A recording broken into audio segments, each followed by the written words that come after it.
Hi everybody, it's Maccabee back again. Welcome to week 2 of our module on effective supervision and evaluation and introduction.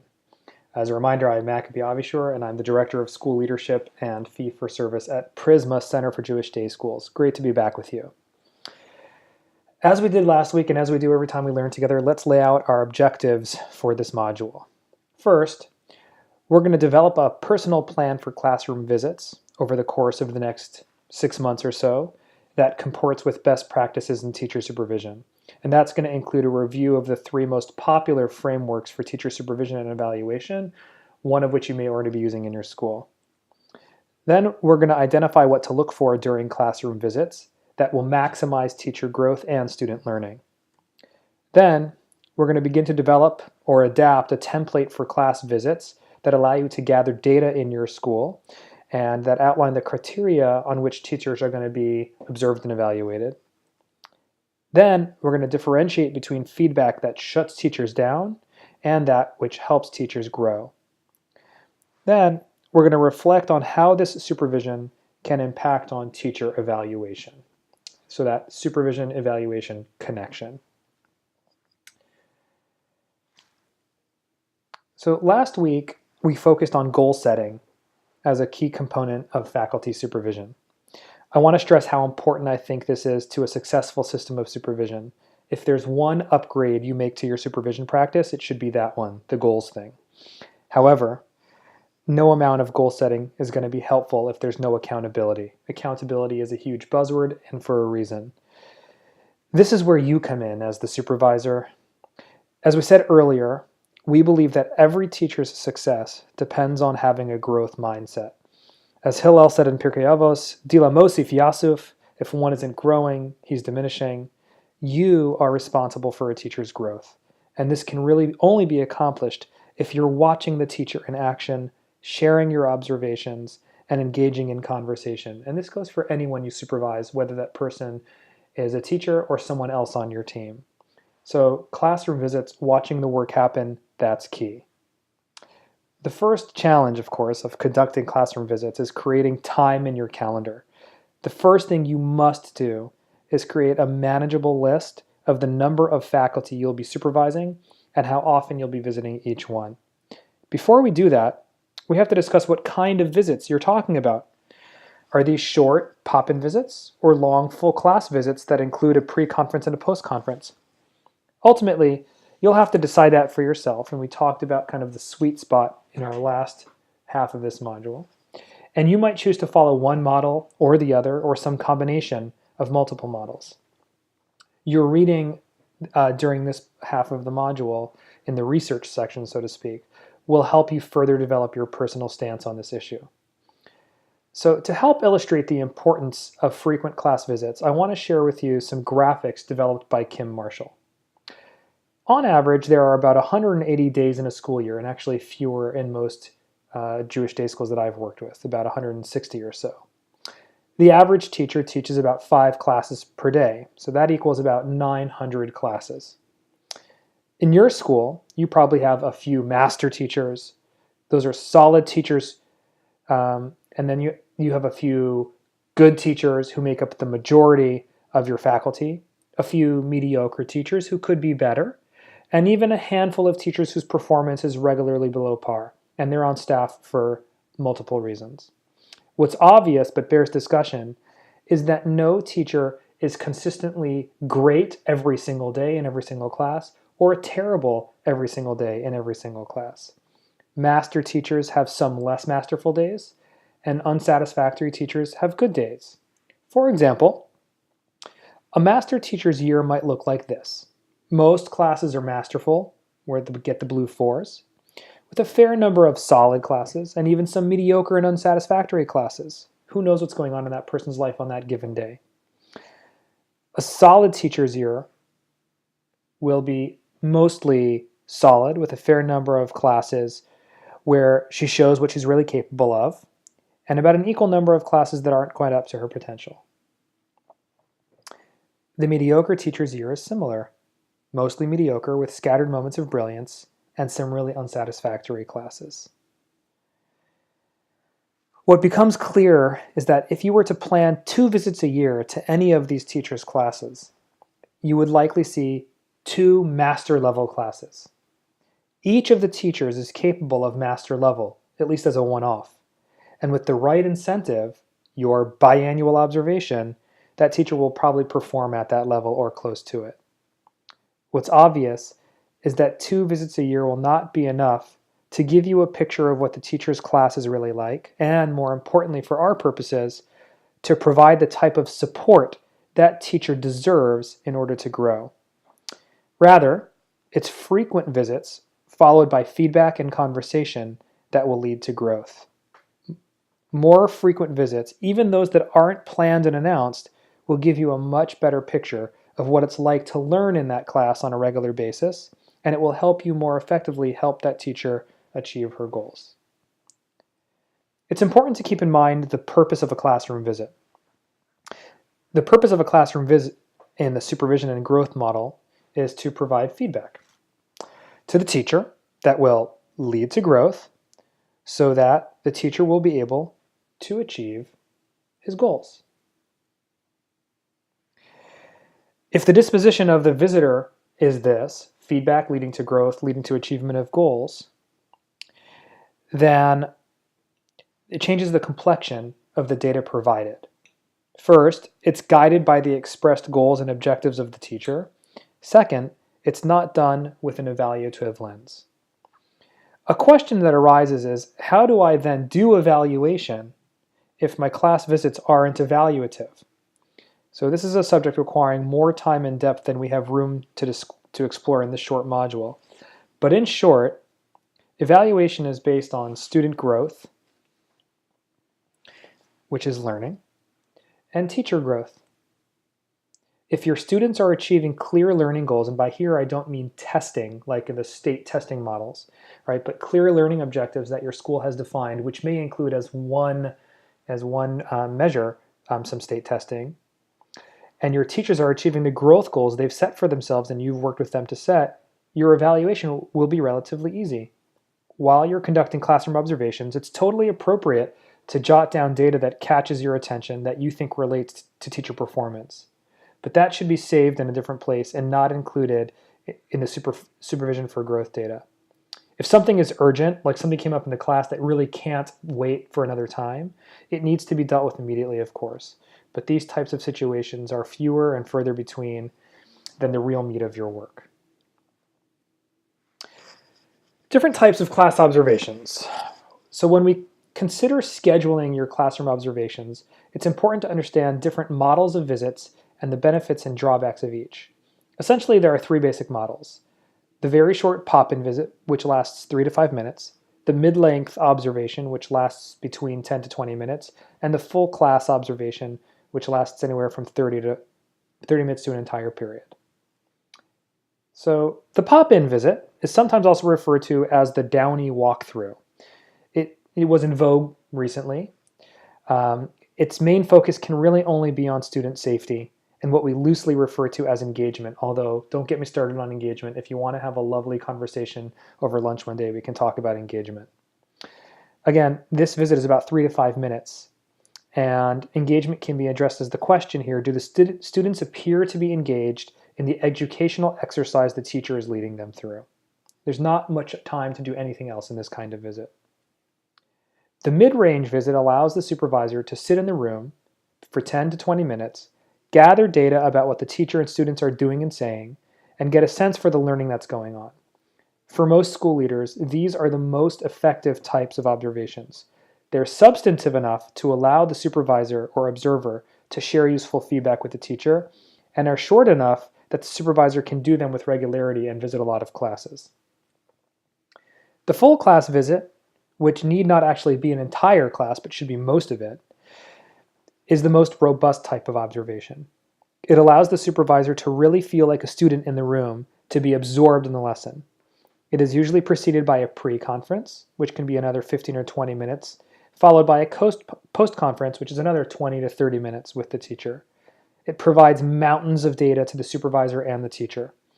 Full class visits can be incredibly valuable, but because of the time commitment they require, they're not as suitable as a regular tool for most school leaders. You'll read in your reading section an article on the different types of observation and how one administrator utilizes them. Another reading seems to support the mid-range visit more, and it will help you refine your personal view on this. So once you've decided who you're going to visit and what kind of visit you're going to conduct, pop-in, mid-range, or full class, it's vital to add this to your calendar and schedule your visits. If you manage your own calendar, get out the teacher master schedule and add these observations before the next semester starts. If you have an assistant, your assistant can do this for you. Make sure you include time to write down your notes after the observation. I typically recommend leaving about an equal amount of time for recording notes as one has for the observation. So for a 10 or 15 minute observation, I leave myself 10 or 15 minutes of notes scheduled right afterwards. And that's incredibly important. Otherwise, you're going to forget and you're not going to write down what you did. And I should also say here that it's probably not the best idea to be writing down all your notes while you're visiting the class. That can be off-putting to the teacher and can make that person nervous. Plus, your eyes will be down on your page or on your screen, and you may miss important stuff happening. The importance of adding class visits to your calendar is important. It's important to consider video for this also. Can video be your friend? If you find that you can't get to the classes you want because other obligations are getting in the way, the first thing you should do is make sure that the things you are attending to instead of classroom observation are actually a higher priority, meaning more important than teacher observations.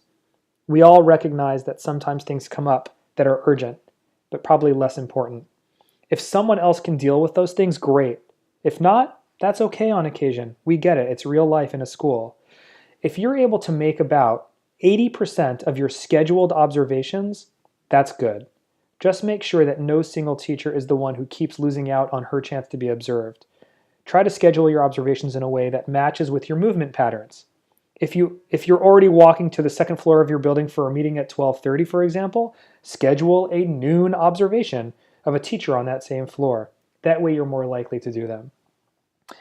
If these observations are pop-ins or mid-range, it's my belief that they don't need to be announced, as long as teachers know that you'll be doing such a thing, meaning I'm going to be making pop-in visits. You can let your faculty know at the beginning of the year and at regular intervals that you'll be doing these kind of unannounced visits, so they should not be surprised or bothered. And the more you do them, the less people will react negatively to them. Once I made a visit to a school, and the general studies principal took me on a tour and brought me into about 6 different classes. Neither the students nor the teachers turned their heads when the two of us walked in. When I inquired about that later, the principal told me that classroom visits were so frequent that having someone enter the classroom was seen by the students and the teachers as a normal part of the class, so it drew basically no attention. That's a lofty goal to aim for, but one that you can certainly achieve. In your reading, you're going to review 3 of the most popular frameworks for teacher supervision and evaluation and discuss the benefits and drawbacks of each. Ultimately, you'll make a choice about which one you'll be using to guide your work, and that actually may be different than the one your school uses, or it may be the same, but at least you'll have a better sense of what the other ones are and what the benefits and drawbacks are. There are 3 frameworks of teacher supervision and evaluation that seem to dominate the field now. These have been created by well-respected educators whose views basically comport with what we've been talking about here and whose work has a significant impact on the field. They are Charlotte Danielson, many of you use her stuff, Kim Marshall, who is a man, not a woman. Many people think Kim is a woman or that Kim is Asian, and Dr. Robert Marzano. You'll review and skim each of these 3 frameworks during your research. Then you'll discuss with your cohort the benefits and drawbacks of each of the frameworks and choose one that you'd like to work with if you have a choice. You can also choose for this to work with something that you don't actually use in your school just to see what it's like to work with something else. Your rationale for choosing the framework will be valuable to the group, and your reevaluation of the other frameworks will hopefully be valuable too.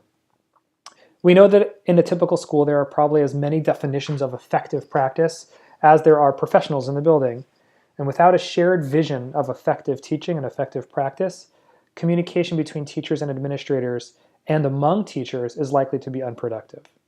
A reliable and validated observational protocol provides school personnel with a shared definition of effective practice and a common method for looking for these practices in the classroom. Importantly, by using a reliable and validated tool, meaning one that has shown capacity for consistent use across observers and across time, as well as a relation to desired student outcomes, teachers and administrators can have confidence that their shared definition of quality practice is leading them to focus on the types of classroom interactions that really make a difference for students. So how can you know what to look for when you're visiting a class? Is instinct enough? Is experience enough? It's important to remember that your job as a supervisor is to look for things that will help the teacher you are working with improve his practice. These might include things he does well that you want to reinforce, and things that can be tweaked. Each of the frameworks mentioned captures some of the most important things to look for. The most important similarity is that all these frameworks focus on what the authors believe are the domains of good teaching, and that each defines what those elements look like in practice. So what the domains are and what those domains look like in practice. I remember sitting with a group of teachers and administrators recently as we evaluated a lesson. Many of the teachers in the room reported after observing the lesson, which was on video, that the students were not engaged in the lesson. I pressed them to find out what they meant by quote-unquote engaged. They responded that the students might have been bored or disinterested. However, when I asked them what data they had for that every student was on task and doing what the teacher had asked, we didn't see evidence that they weren't engaged. I suggested that perhaps it was the adult teachers evaluating the lesson who were bored. After all, it was a third grade math lesson that went on for over 12 minutes with little change in the activity. Even though the students were all on task, from what we could see, the adults were bored because they knew this stuff already. They knew how much a dime was worth and how much a nickel was worth. They didn't separate their own feelings about the lesson and projected their boredom onto the kids using the jargon of engagement. That's a pitfall of observation, placing your judgment on the data. That's why it's important to keep the disposition of data gathering in mind. We'll speak more about this when we look at feedback. It's also a reminder of how important tools can be when we observe classroom teaching and learning. So let's talk about the importance of tools. When using tools when observing classes is a great way to make sure that the observation is transparent, meets your goals, and helps the teacher grow and learn. Checklists are usually a dangerous tool because they quantify practice without providing evidence. They reduce the art and science of teaching to a score instead of a conversation. There are several tools one could use, which are in the research section. Silver and Strong's, which you're looking at here as part of, is a good one. I especially like the pre-conference planning sheet. In addition, the observation worksheet is great in this Silver and Strong because it makes sure the observer records evidence and identifies impact on student learning. Again, you can find these in the research section. And I can share my pop-in template as well. The most important part of a pop-in is recording data, not interpretations. Let's talk about feedback. Feedback is an essential component of supervision for growth. Without it, it's highly unlikely that growth is going to occur. Instead, teachers will be left wondering what you thought and what you saw, and that could lead to toxic feelings among your faculty. However, not all feedback is good. It's important to look at how you give feedback. The graphic you see symbolizes feedback that is not very useful. Checklists that rate quality without recording data don't do much, if anything, to build teachers' skills or morale. Instead, feedback, as the word implies, must be more similar to a feedback loop, a conversation between the observer and the teacher. You'll read an article by Kim Marshall about this in the research section. In addition, you'll be reading a blog post by my colleague Shira Leibowitz, who responds to Kim Marshall's article and lays out her 7 steps to effective feedback. Feedback also takes time, as I mentioned above, and this should be built into your schedule. Take time to write follow-ups and to meet occasionally face-to-face with the teachers you observe. Sharing your written notes is an important part of the process, but not everyone chooses to share written notes, but it can be really helpful. Otherwise, without the chance for reflection and dialogue, growth is unlikely to happen. Using one of the frameworks we've shared, you should create a template that you'll use for recording data on your visits and sharing that data with the teachers. Danielson already has a template, but it's really a checklist, so you might want to adapt it for your use if you use Danielson. This sharing is effective as long as the teachers have to respond to the feedback they've received. I've used Google Docs effectively for this, as have other colleagues. Google Forms is another idea, as long as there's a mechanism for follow-up. It's not just about me sharing my feedback with the teacher and then the loop closing. I have to get the teacher to respond to what I've written or said. I also really believe that face-to-face conversations are important, although they don't need to happen every time I have a visit to a class, especially if those visits are frequent, once a week or so. These can just be sit-down meetings in your office or stand-up meetings in the hallway. They can last a few minutes, and they should be a chance for the teacher to do most of the talking. Ultimately, supervision of teaching is an area of school leadership that has been the subject of a vast body of literature, both academic and popular. It's something that takes deep study and lots of practice. Most important in this practice are the disposition that every teacher can learn, the disposition towards data gathering and away from judgment, and the disposition towards transparency and sharing. I look forward to seeing your work and to continuing the conversation with you. Here's to a great year of growth. All the best.